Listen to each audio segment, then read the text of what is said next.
sudauta, sumakaseso. There's really an imprecatory quality to all of this. It's Oh yes, very... we've been taught to many people have been taught to recite Greek and Latin in a monotonic, mechanical way, but in fact the Greeks were very passionate, as were the Romans, and very realistic, and their poetry should be read in that way. It's like if you were to take the text of Shakespeare and read it in a monotone, who would want to see those plays? Exactly, exactly. But I think people don't always realize that they had this sort No. of conversational style, even though they're talking to the gods. It's a Yes. very interesting... It helps to be a queen. Our natural theatricality comes through. Yes, yes. Now I have another poem here. This also deals with a gay theme, Peter, but it's a different style. This was written by Pindar of Thebes, and he lived about 2,500 years ago. And this is an excerpt of one of his Olympian odes. And it celebrates and mentions the love of Pelops, who was a young Greek warrior, with the god Poseidon, who was the lord of the sea.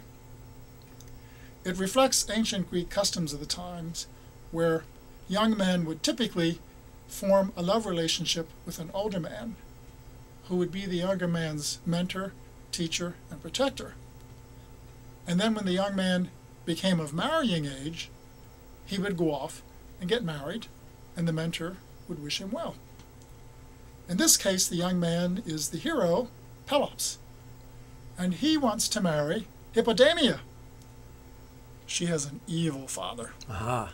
They always do in these stories, All don't has they? have an evil father. The evil father challenges any of her suitors to a chariot race.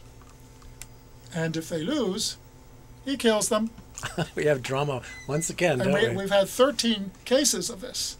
And so Pelops goes to his lover, Poseidon, the god of the sea, and says, "Can I borrow your immortal chariot and steeds? And that way I can defeat this man and get her daughter." So this is a character who's been in love with a god, who's been lovers Yes, with a god. he's been, Pelops, as a young man, was lovers with the god. And he comes to him and says, "Remember all the favors I did for you out of love? Well, now you can do me a favor." And the god says, "Why, certainly." Wow. So this begins, Pindar is describing Pelops as he becomes of marrying age. At the time his body came into bloom, when a beard was darkening his chin, he wondered how to win a fitting bride, the esteemed Hippodamia, from her father at Pisa. This is Pisa in Greece, not Italy. Proseo antimon totapuan laknai namin melan genean errepon hetoimon anaprontesan gamon pisata patros eodoxon hippodameion sketemen. He decides to descend to the sea and to evoke his lover from the ocean. In the darkness of night, he descended to the sea alone, invoking the deep roaring lord of the trident, who emerged at his feet before him. Engus elton halus oyos en orknai apuen baruk toponeo tri ainan hudatoi par podis kedon pane.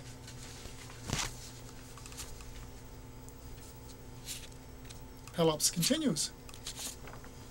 "Come, Poseidon," said he, "if my own gifts of passion to you count as any favor at all, crimp the bronze spear of Oenomaus. Send me forth to Elis on the fastest chariot of all, and imbue me with victory, for he continues to delay her marriage, slaying 13 men as her suitors. Toi manepa, Piliador raku prias, ageti Poseidaon, iscarintellotai, pedasonen kosoi noma o calcion, eme depitacutaton porreoson harmaton es alin, crate de pelasson, epe tres de cae dec andras olesais nasteres anaballetai gamon tugatros." This one certainly has a more urgent quality, it seems. Very throughout urgent. it. And we come to the point, the greatest urgency of all. He realizes that he could lose his life in this endeavor. But he says, I'm brave enough to risk it. This is what he says to that end. Great danger does not appeal to a weakling. And for mortals who are fated to die, who wants to spend a useless old age in obscurity, sitting in darkness, bereft of all distinctions? But this contest will be mine to enter. Grant me your own success. Homegas tekindunos analkinopo talambane. Tanen doi sinananga.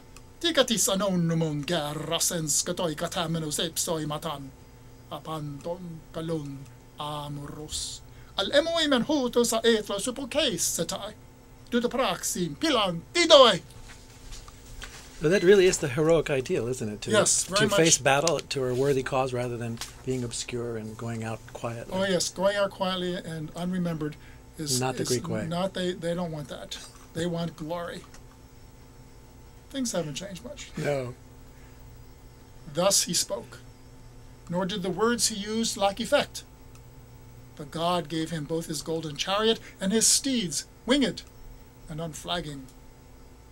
And he won the life of Enomaus, and took his daughter as bride. And she bore him 6 warrior sons, renowned for their feats in battle. Os ennepin, od akrantoi sepapseto epesi, edo kendipron de crusion, taroi sinta akamantas hippos. Elendoi noma obian, partenon de suneonon, tagatela katais hex, arretais imamalotas huios. And Pindar concludes by reminding readers how important Pelops is. The Peloponnesus was named after him. And so the Peloponnesian Wars. And so the Peloponnesian Wars, that's right. And so Pindar concludes, Pelops today lies mingled with distinguished offerings of blood, at rest on the banks of the Alpheus, his popular tomb adjacent to the much-visited altar of Zeus.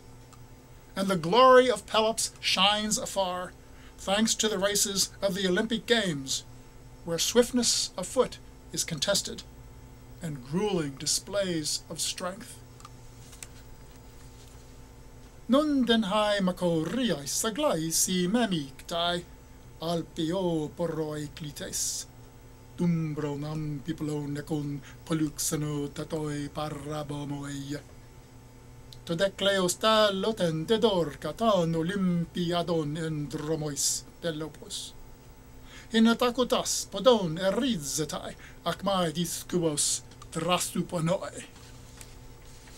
This poem has a more sort of Homeric quality to it, I would say, as opposed to the other one. Is that a reflection of the character of the two poets, or is it the subject matter? Or what that's do you think? very good observation, Peter.